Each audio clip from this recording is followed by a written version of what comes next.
how do I deal with my own mental funks and depression and anxiety, frustration in my business? Once you get a business that's going, it doesn't require you to be the service provider in the business. So now you've got a real business, 10, 15, 20 employees or more. Managing your mental state becomes absolutely critical because you have to make the decisions and have to make observations about how to improve the business. But you don't need to be doing that 24/7. You'd be a micromanager, so you have to take your hands off. And what can happen is you can get into a funk when your hands are off the business a little bit, and then all of a sudden the business starts suffering. So how do you maintain the proper business operations, both personally and then on the macro scale of your business, maybe while you're going through a funk? And I can tell you that the best way to prevent your own mental mindset from negatively impacting your business on a large scale is to come up with and understand your core value. I say that, and everybody talks about core values, but core values are really the most important mission for your business. And by the way, one of, I think, the biggest problems in people's marriages is they get married without understanding what their partner's core values are. In fact, most people never ask that question. What's most important to you? They think they can divine it or discern it without actually having a conversation about it. And so they get into relationships that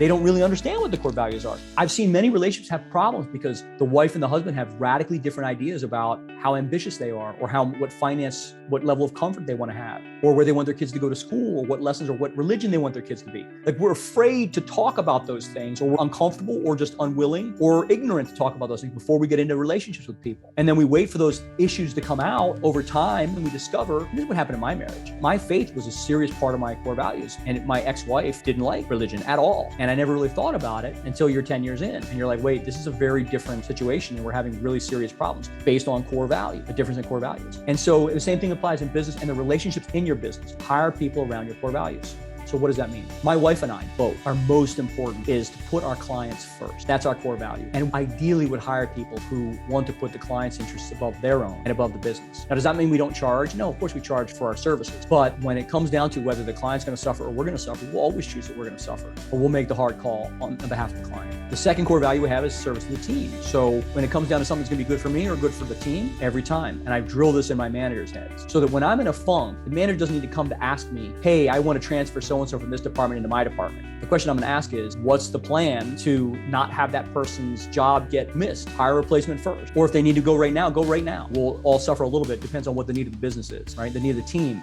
is. And then we talk about service to the community after, because we have to have a business and we have to have clients. After that, we can talk about giving back to the community. We want to see people have a heart to give back. They will put their community, the importance of their community, maybe over their own personal interests. And that would be the ideal situation where they have a heart of serving the community, and they believe that we have social responsibility. Serving the community isn't about serving literally the guy next door to them. It's the sense of responsibility for the community around them, that they have a sense that they need to take some responsibility for that and serve it. And so we define those core values. And when I'm in a funk, my people know the core value, and the firm will continue to run with those core values when I'm not even enforcing them. And if I see them begin to deviate, even when I'm in a funk, I will get out of my funk to enforce our core value and make sure people are reminded what the most important things are. We also have 4 more: faith, leadership, loyalty, and accountability. And we can talk about how all those fit together, but the 3 main ones, service to the client, service to the team, and service to the community, that's the driving force for the business. No matter whether I'm in a good mood or a bad mood, those core values are going to come through. And you train your people, and you make sure, in fact, you hire people that is already their core value. And then, you know what else you can do? You can find your friends who share those core values. Because if your friends share those core values, you're going to have a great relationship. If it's all about them, it's not serving clients or serving something bigger than themselves, serving their community, it's all about them, you're eventually going to have a problem with that friend, because you're going to part way over them being selfish. And so I recommend you figure out your core values. They don't have to be my core values. And of course, there are other core values too, things like honesty, integrity. That's obvious. You can't serve clients if you're not being honest with them. But those are the 7 core values we identify that really get us excited. Even when we're feeling bad, I'm like, you know what? This is a core value I'm going to stand for, even when I don't want to stand for anything. And that's been the key to our success. And I recommend you figure out your core value to help you navigate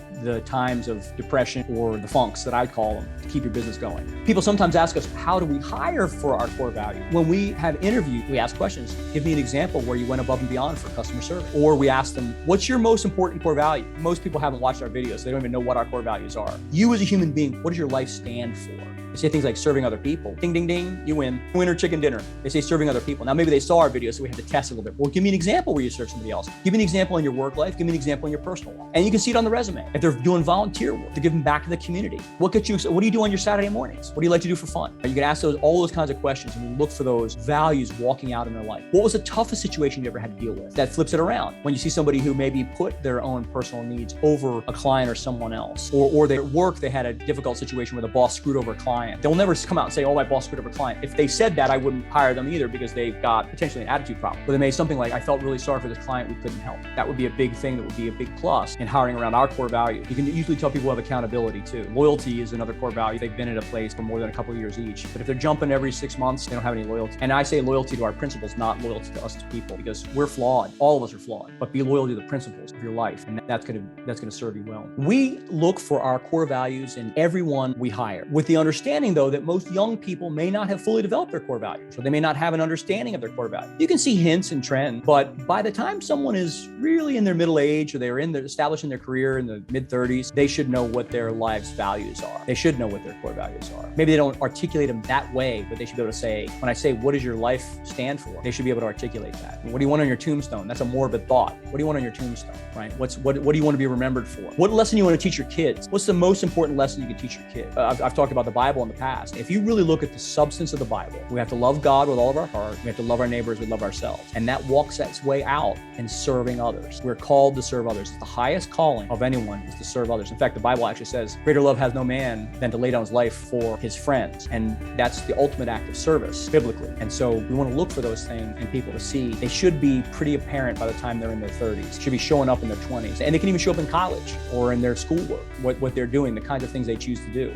And we have events at the office too. Our people haven't caught on to this, but we do charity work on the weekends. I don't need to go out and take my weekend when I'm exhausted to go do charity work, but we go do charity work. Why do we do that? Because it's important for people to know that other people care. People who are maybe socio-challenged. Maybe people have never met a lawyer before. So I want to be the lawyer they meet so they can get a good impression of lawyers as kids. They could be lawyers too. And the great things you can do as a lawyer or a business person. I talk about business too. So it's important for us to go out and do that. And we make an opportunity available to people if they want to join us for these charitable work on the weekends. Bring your kids too. I bring my kids to charitable events. Let's teach them a valuable lesson. It's important. And if people show up there, in my mind, I remember who those people are because I know they've got the real commitment. If you're giving up your Saturday to help somebody else, that's your core value. Service to others, service to the community. If you want to work with someone who's already been through there, give me a call, follow me on Instagram. We have plenty of content that will help you grow your business. And we look forward to seeing you at the top.